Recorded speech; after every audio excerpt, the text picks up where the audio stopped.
It's a little bit of a supplementary video from the last one where I got the Commodore 64 working. A couple of people have pointed out that some of the chips run quite hot and it might be a good idea to put heat sinks on them. So I bought this kit from, I think it was Retroleum online, with some heat sinks and all of the necessary gear in order to stick the heat sinks onto the chips. So I'm going to have a crack at that now. So I got this kit from Retroleum. It cost me £5, so £6.40 including shipping. And it came really well packed. You saw the box earlier. In the kit you get a surface cleaning wipe, presumably for wiping the top of the chips. There's some thermal compound.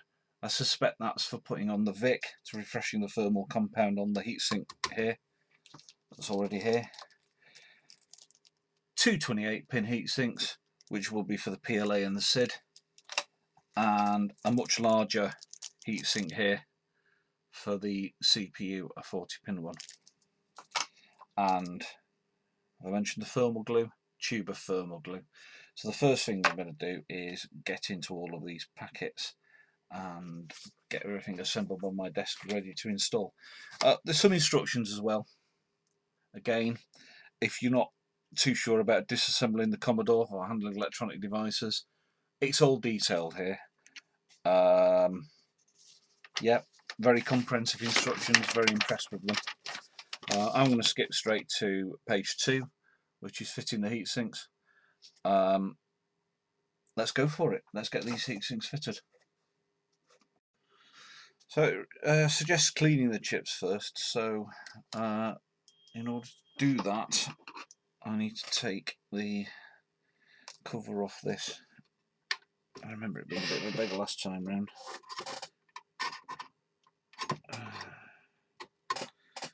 Have I bent the tabs back in here? So you kind of got to bend the tabs a little bit in order to get this off. I should have already done this, so it should come off fairly easily. I have jammed it back on a bit though, so let's bend these tabs out again and see if we can get this off without breaking my nails. Oh, do come on.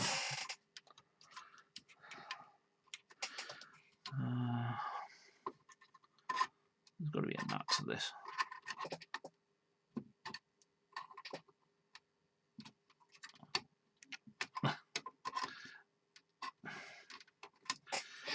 How did I get it off last time? Maybe it's just brute force. Is there a hole there? Oh, there's a hole there. So maybe I can just lever it off. Dear me, they really don't want this to come off, do they? Pause video. Okay, I've got the nut now. It actually comes off a bit easier at the back. There we go.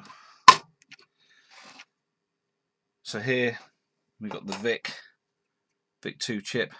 It's got the remnants of the heatsink compound on there. It uses this copper plate bonded to the top of the shielding in order to provide thermal protection. So as well as wiping these chips here, so the 3 chips I'm going to be fitting heatsinks to are here, here and here. I'm not fitting heatsinks this, but I am going to add thermal compound to refresh this.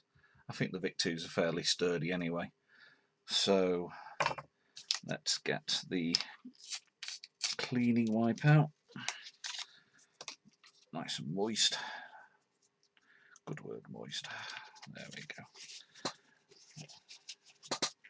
Let's give these chips a good clean. They're not too bad actually. I think I've got a bit of Tipex on there for when I mark one of the pins so that can come off. There we go. So that's the CPU done. Let's do the PLA.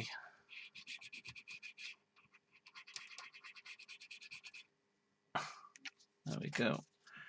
And the SID chip. Got to protect that. These are rare. They're like hen's teeth. You can get substitute SID chips, but they're probably not quite the same, are they?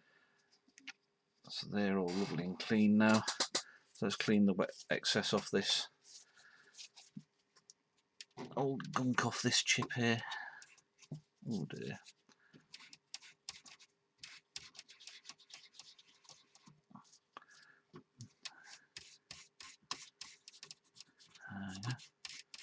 Give it a good old clean.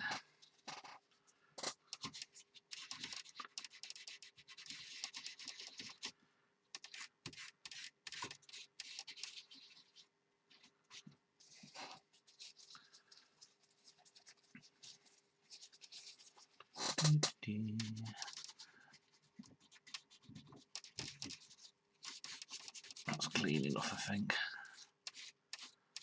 That'll do. You can obsess about these things, I think. And of course, let's not forget this. Let's wipe all this old thermal paste off here. So we're going to be putting fresh on. Lovely jubbly. Look at that, you can see your face in it now. Fantastic. Give it a good old clean in here. Right, so that's that done. Step one done. Rubbish in the bin. Bend this out a little bit as well so that it makes good contact with the chip. It applies pressure. So, next step.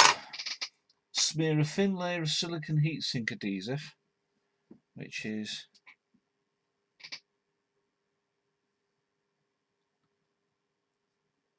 thermal glue, onto the back of the heatsink and the chip.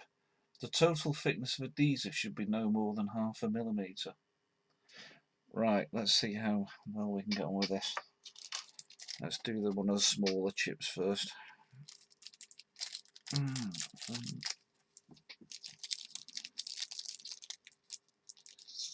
There we go. You got to love a heatsink, they just look so cool.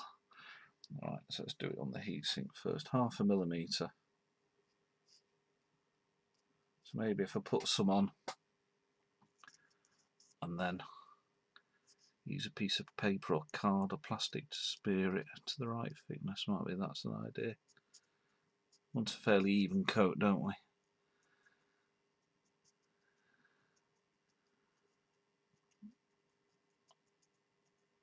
Maybe that's sufficient. Just find something to smear it with. Bear me a second. Actually, I don't think I'll bother with the smearing. Let's just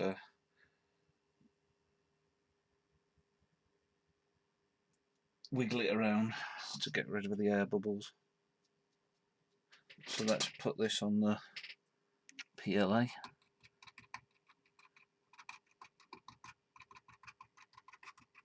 Yeah, that should do the trick. Let's get the heatsink on. If it's, oh, hang on, it says wait for 10 seconds. 5, 6, 7, 8, 9, 10. Wiggle it about. Make sure it's central.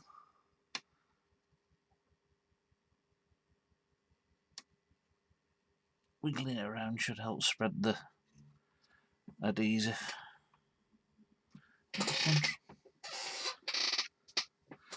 That was good enough to me.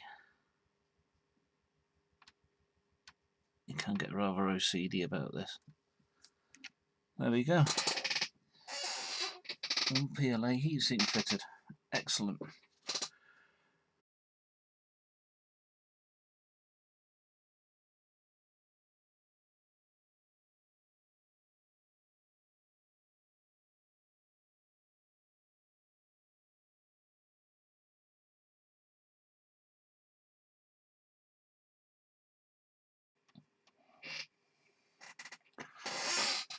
Right, 3 down. Let's get the lid back on this. Right, so the final step is the thermal compound. Now you don't use the glue to glue this to this. So if we ever need to remove this in future, that's going to cause us problems if it's glued onto the VIC-2 chip. So we're going to use this thermal compound pack. and squirt some onto here. There you go.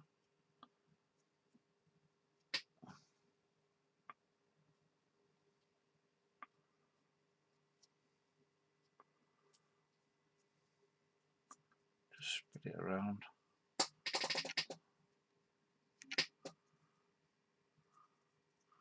Get a reasonable coat going on there.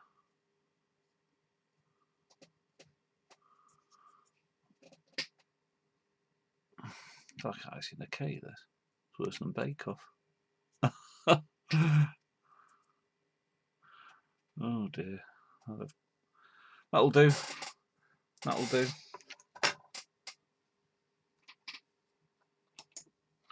Let's see if we can get a little bit just in the centre of the chip. Just a bit of a...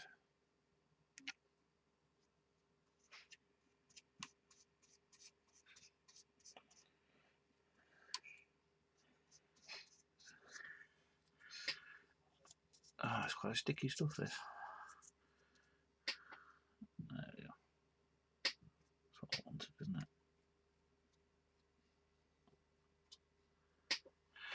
That will do the trick.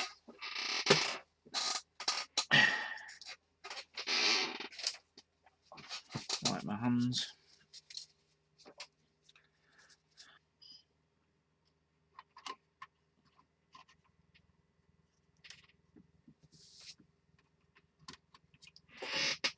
Hopefully it'll go on a bit easier that came off. There we go. That's on nice and tight. And bend these tabs back down again now, I guess, without breaking them.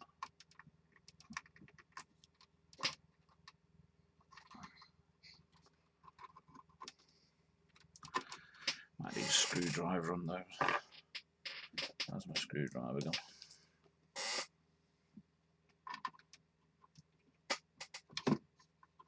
There you go.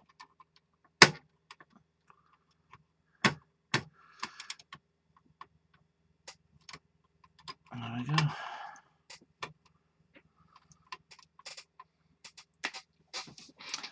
Done. And the instructions recommend probably best to leave C64 open and undisturbed for 24 hours until the glue has become set completely and reached full strength. Excellent. Well, I'm happy with that. Got there in the end. So there we have it. I think fitting heat sinks in a vintage machine like the Commodore 64 makes a lot of sense. It should prolong the lifespan of the machine by preventing those critical chips, the processor, the SID chip and the PLA, from overheating and just burning out. Fingers crossed anyway, only time will tell now. In any case, I hope you've enjoyed this video. If you do, then please subscribe to my channel. I'll see you in the next one.